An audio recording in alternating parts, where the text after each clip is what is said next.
Je suis dans cette maison de retraite depuis 15 ans, parce que mes enfants ont cru que j'avais fait quelque chose de mal. Mes 5 enfants sont convaincus que j'ai été escroqué de 250 000 $. Ils pensent que leur père a perdu la tête. Mais je n'ai rien perdu. Je savais exactement où était passé chaque dollar. Je l'ai dépensé pour sauver quelqu'un de cette famille. Et la personne que j'ai sauvée est la raison pour laquelle je suis assis dans cette chambre aujourd'hui. Je me suis marié avec Margaret en 1954. J'avais 24 ans, elle en avait 21. Nous n'avions presque rien. Un petit appartement au-dessus d'une quincaillerie à Cleveland. Une fenêtre, un radiateur qui ne fonctionnait que quand il en avait envie. Mais nous étions heureux. Tellement heureux. J'ai travaillé à l'aciérie pendant 44 ans, comme ouvrier de four. Un travail dangereux, un travail dur. Le genre de travail qui vous arrache un morceau de vous-même chaque année. Mais il payait assez. Margaret et moi avions un accord, le même que celui que nous avions passé la semaine de notre mariage. À chaque paie, nous économisions un peu. Peu importait le montant, peu importait à quel point le budget était serré. Nous mettons toujours quelque chose de côté. Nous avons élevé 5 enfants dans la maison que j'ai achetée en 1960. David est né en 1957, Linda en 1959, Robert en 1961, Janet en 1964 et Steven en 1967. 5 enfants, une seule salle de bain, un chaos magnifique, bruyant et épuisant. Je n'ai pas été un père parfait. La plupart du temps, j'étais fatigué. Je rentrais à la maison en sentant le four. Je n'avais pas toujours la patience que j'aurais dû avoir. Mais j'étais là, à chaque dîner, chaque dimanche, chaque matin de Noël. En 2000 phares, Margaret et moi avions économisé 310 000 $. 50 ans de discipline, 50 ans de repas tirés du sac et de vêtements d'occasion. 50 ans à dire « nous ne pouvons pas nous le permettre » jusqu'à ce que cela devienne un réflexe. Cet argent représentait toute notre vie en un seul chiffre. Notre retraite, notre dignité, la preuve que nous avions bien fait les choses. Puis un soir de mars 2004, le téléphone a sonné. C'était un mardi, et Margaret était déjà au lit. Les appels à 23 heures n'apportent jamais de bonnes nouvelles. C'était David. Il pleurait. Je ne l'avais pas entendu pleurer comme ça depuis qu'il était enfant. « Papa, j'ai besoin de ton aide. Danny est dans le pétrin. » Danny, mon petit-fils, le fils de David, avait 22 ans. Un garçon intelligent, drôle. Celui qui s'asseyait sur mes genoux et me demandait de lui raconter des histoires sur l'aciérie. Celui qui m'appelait Pop, parce qu'il disait que grand-père sonnait trop vieux. Danny avait été arrêté. Pas pour consommation, mais pour trafic de drogue. Il s'était mêlé à de mauvaises personnes, devait de l'argent à des gens à qui on ne doit jamais rien, et avait commencé à vendre pour les rembourser. Une chose en avait entraîné une autre, et maintenant, il risquait 12 ans de prison fédérale. 12 ans. Danny aurait 34 ans à sa sortie. Sa vie serait finie avant même d'avoir commencé. David était désespéré. Il disait que Danny avait besoin d'un vrai avocat, pas d'un défenseur commis d'office. Un avocat pénaliste qui savait négocier avec les procureurs fédéraux. Il avait trouvé le meilleur de l'État, mais l'acompte s'élevait à 80 000 $.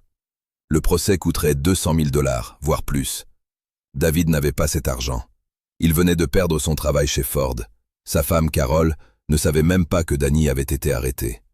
David essayait de garder ça secret, de régler le problème avant que quiconque ne l'apprenne. Il a dit « Papa, j'ai besoin de 250 000 $. Je sais que c'est tout ce que tu as. Je sais ce que je te demande, mais c'est Danny. C'est ton petit-fils. Ils vont le détruire là-dedans. » Je me suis assis dans la cuisine, fixant le téléphone. J'ai pensé à 50 ans d'économie, 50 ans de sacrifice, chaque chèque de paie, chaque vacances que nous n'avons pas prises. Puis j'ai pensé à Danny, assis sur mes genoux à 6 ans, disant « Raconte-moi une autre histoire, Pop. » J'ai dit oui. Margaret l'a su cette nuit-là. Elle a pleuré, non pas pour l'argent, mais pour Danny. Elle a dit « Sauve cet enfant, Arthur. L'argent n'a pas d'importance. Sauve notre petit-fils. » Alors je l'ai fait. J'ai écrit les chèques. J'ai engagé l'avocat. Au cours des 14 mois suivants, j'ai dépensé 247 000 $. L'avocat en valait chaque centime. Au lieu de 12 ans dans une prison fédérale, Danny a écopé de 18 mois dans un centre d'État. Son dossier a été scellé. Il a eu une seconde chance. David m'a fait promettre. Il a dit « Papa, personne ne doit le savoir, Ni Linda, ni Robert, ni Janet, ni Steven, ni Carole. Personne. Si ça s'ébruite, Danny est perdu. Même avec son dossier scellé, si la famille l'apprend, si les gens parlent, ça le poursuivra toute sa vie. Promets-le-moi, papa. J'ai promis. Que pouvais-je faire d'autre? C'était mon fils. Danny était mon petit-fils. On protège sa famille. C'est ce qu'on fait. Danny a purgé ses 18 mois. Il s'est réhabilité. Maintenant, il a 42 ans. Il est marié, a 2 filles et travaille comme électricien. C'est un homme bien, honnête, le genre dont on peut être fier. Personne ne sait ce qu'il s'est passé. Personne ne sait ce que j'ai payé pour lui donner cette chance.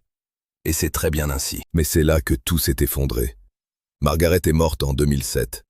Un anévrisme cérébral. Un mardi matin, alors qu'elle étendait le linge, elle s'est effondrée. Elle est partie avant que l'ambulance n'arrive. Sans avertissement. Sans au revoir. 52 ans de mariage se sont terminés un mardi, entre des draps et des têtes d'oreiller. Après les funérailles, mes enfants ont commencé à examiner les finances. C'est ce que font les familles. Et les chiffres ne collaient pas. Il aurait dû y avoir 310 000 $. Ils n'en ont trouvé que 58 000. « Papa, où est passé l'argent ?» a demandé Linda. David était assis là, à la table de la cuisine. Il m'a regardé. J'ai vu mon fils aîné prendre une décision. Il a choisi de se taire. Il a préféré laisser son père porter la culpabilité plutôt que d'avouer ce qui était arrivé à son fils. J'ai dit que j'avais dépensé l'argent pour des affaires personnelles. Je n'ai pas donné de détails. Je ne pouvais pas. J'avais donné ma parole. Mes enfants ont décidé que j'avais été escroqué. C'était plus facile à croire que d'imaginer que j'avais dépensé cet argent délibérément. Parce que si je l'avais fait exprès, ils auraient dû se demander pourquoi. Et personne ne voulait creuser. David n'a rien dit. Il m'a juste regardé. Mais même à ce moment-là, j'ai pensé à Danny, à sa femme, à ses 2 petites filles, au dossier scellé qui ne signifierait plus rien si la famille commençait à poser des questions. Alors je me suis tu. Robert a suggéré une procuration. Linda était d'accord. Janet s'inquiétait pour moi vivant seule, surtout après le petit AVC que j'avais eu en 2006 et qui avait affecté mon côté gauche. Elle avait raison. J'avais besoin d'aide. Mais l'aide que j'ai reçue n'était pas celle dont j'avais besoin. J'ai vécu 5 mois chez Linda, mais son mari, Gerald, a fait clairement comprendre que j'étais un fardeau. Un soir, je l'ai entendu dire « C'est lui ou moi ». Je suis parti le lendemain matin. Robert était en plein divorce. Janet vivait en Arizona. Steven avait 3 enfants dans un appartement de 2 pièces. Il n'y avait pas de place pour un homme de 79 ans, avec un côté gauche affaibli et sans économie. Et David, celui qui avait une grande maison, une chambre d'amis, celui qui me devait 250 000 $ et la liberté de son fils, a dit « Je pense que papa a besoin de soins professionnels, dans un endroit avec des infirmières, équipées. » Des soins professionnels. C'est comme ça qu'il l'a appelé. Moi je l'appelle comme c'est. Il m'a enfermé. Le fils que j'ai sauvé m'a mis dans une boîte et a fermé le couvercle. J'ai emménagé à Meadowbrook Senior Living en octobre 2009. Chambre 12. Un lit simple. Un petit placard. Une fenêtre donnant sur un parking. J'y suis depuis 15 ans. David ne me rend jamais visite. Pas une seule fois en 15 ans. Je pense que me voir lui rappelle ce qu'il a fait. Il est plus facile d'oublier son père que de faire face à ce qu'il lui doit. Linda m'appelle toutes les quelques semaines. Des appels courts. « Comment vas-tu, papa ?»« Bien. Tu as besoin de quelque chose ?»« Non. » Elle m'envoie une carte pour mon anniversaire. Elle a de bonnes intentions. Elle ne sait simplement pas. Robert est décédé en 2018. Une crise cardiaque. 67 ans. Un autre enfant parti avant moi. Il n'y a pas de mot pour un père qui survit à ses enfants. Il devrait y en avoir un. Il devrait y avoir un mot pour ce genre de douleur. Janet me rend visite une fois par an. Elle prend l'avion depuis l'Arizona. Elle apporte des fleurs et s'assoit avec moi pendant 1 heure. Elle me parle de ses petits-enfants. Elle est gentille, mais il y a toujours quelque chose dans ses yeux. De la pitié. Comme si elle rendait visite à un homme qui a perdu la tête sans le savoir. Je n'ai pas perdu la tête. J'ai perdu mes économies, ma maison et ma famille. Et je l'ai fait exprès. J'ai fait ce que n'importe quel grand-père aurait fait. J'ai choisi Danny. Et si je devais le refaire, même en sachant que je finirais ici, même en sachant que David me trahirait, même en sachant que je passerais 15 ans seul dans la chambre 12, je le referais. Parce que Danny est en vie, Danny est libre, Les petites filles de Danny m'appellent arrière-grand-père et m'apportent des dessins. Ça vaut 250 000 $. Ça vaut une maison.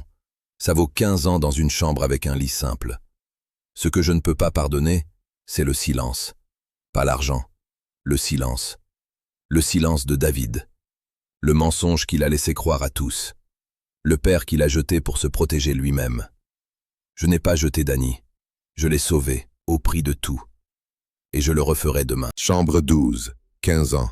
Je souhaite seulement que David vienne, ne serait-ce qu'une fois, pour dire qu'il est désolé, pour s'asseoir avec moi et admettre ce qu'il a fait. Mais il ne le fera pas. Parce qu'admettre, c'est affronter. Et David n'a jamais été bon pour affronter les choses. Ce n'est pas grave. J'ai assez affronté pour nous deux.